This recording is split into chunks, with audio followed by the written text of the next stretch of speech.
अनेक परिश्रम किया है। चाहे हमारी बहन अर्चना हो, करुणा शंकर जी हो या रमेश चंद्र कुंडे जी हो, ये संघर्षों के दौर के साथी हैं।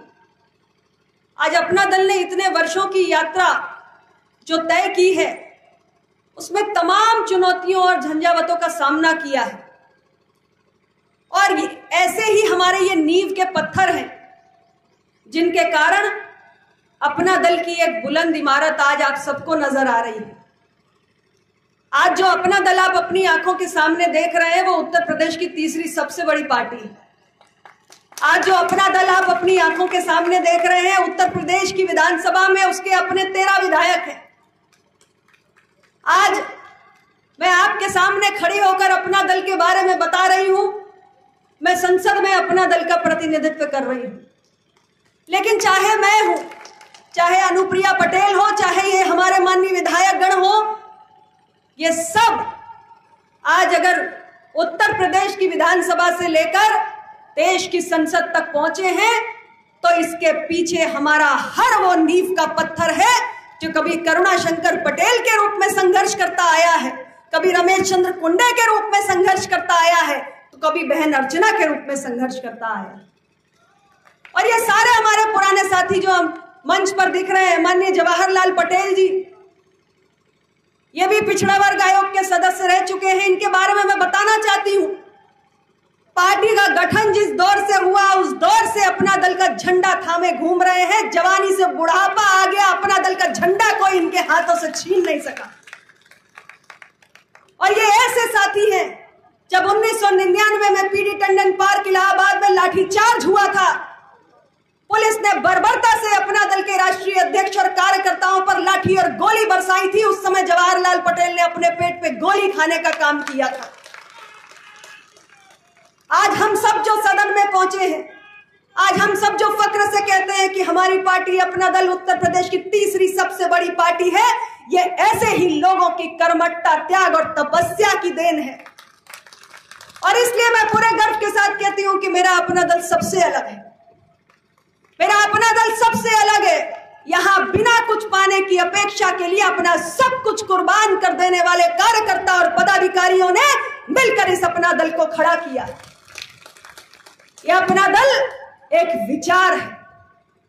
डॉक्टर सोनेलाल पटेल जी ने जो विचार दिया उसको अपने खून और पसीने से सींचने का मादा हमारे एक एक कार्यकर्ता के अंदर है।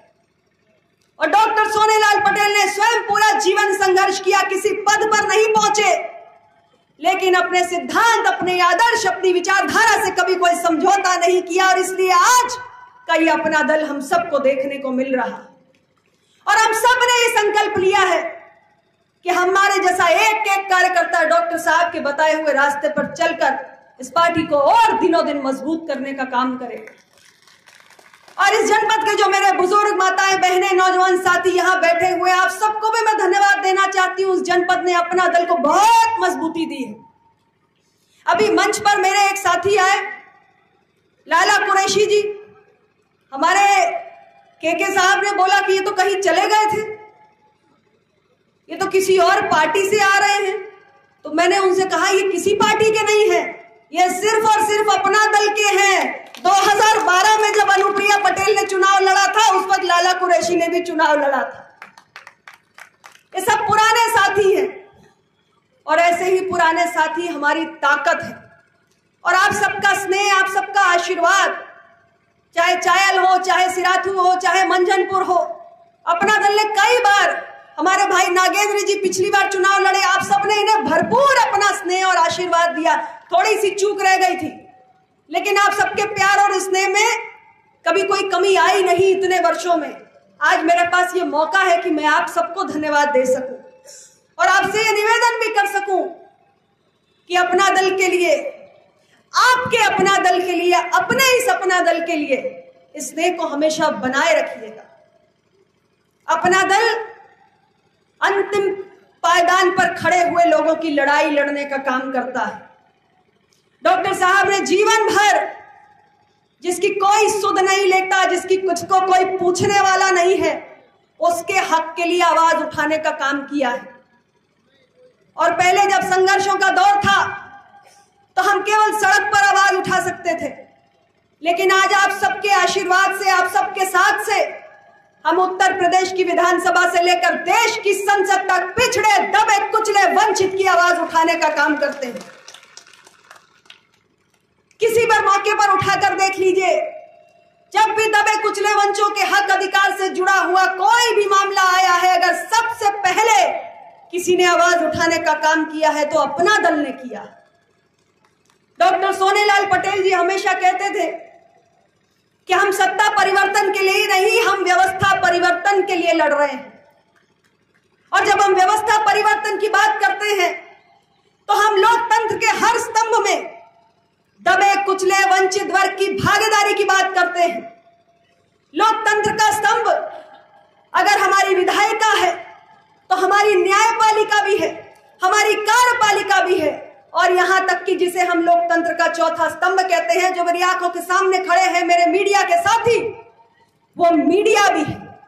और डॉक्टर सोनेलाल पटेल कहते थे कि व्यवस्था परिवर्तन का स्वप्न हमारा तब पूरा होगा जब समाज के अंतिम पायदान में खड़ा हुआ व्यक्ति विधायिका में, न्यायपालिका में, कार्यपालिका में और मीडिया में अपनी पर्याप्त भागीदारी पाएगा, तब सही मायनों में इस देश की व्यवस्था परिवर्तित होगी। और हमारा संघर्ष उसी के लिए है। हम लगातार इस बात को कहते हैं कि देश की न्यायपालिकाओं में निश्चित रूप से राज्यों के सदन हो या देश की संसद हो,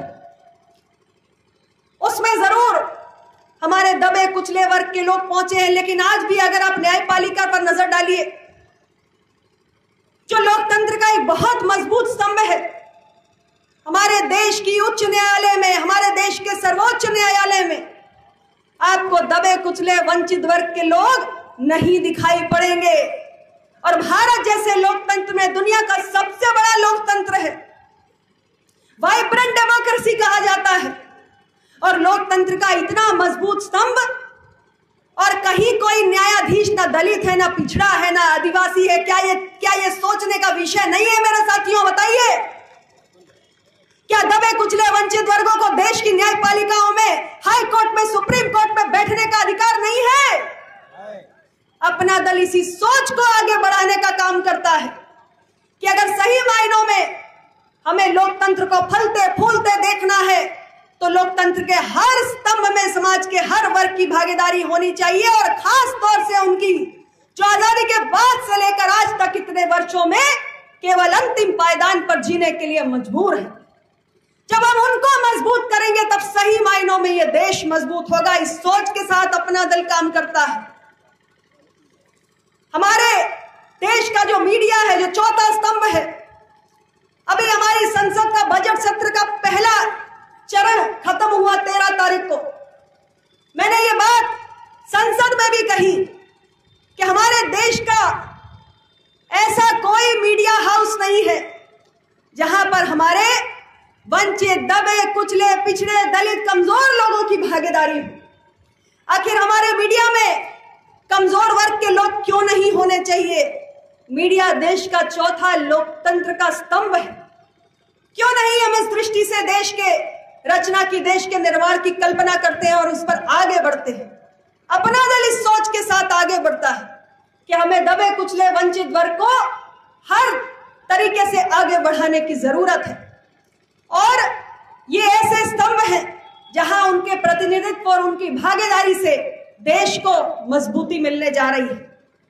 साथियों, अपना दल निरंतर हमारे देश के अंदर इतनी बड़ी आबादी है पिछड़ों की, हम सब समाज जीवन में रहते हैं, भले ही पिछड़ी जाति की गिनती ना हुई हो, लेकिन क्योंकि हम सब सामाजिक जीवन में जीते हैं इसलिए हमें मालूम है कि पिछड़ा समाज बहुत बड़ी आबादी में है। लेकिन आज तक हमारे पास एक अलग मंत्रालय नहीं है जो पिछड़े वर्ग के, हमारे समाज की समस्याओं का समाधान कर सके।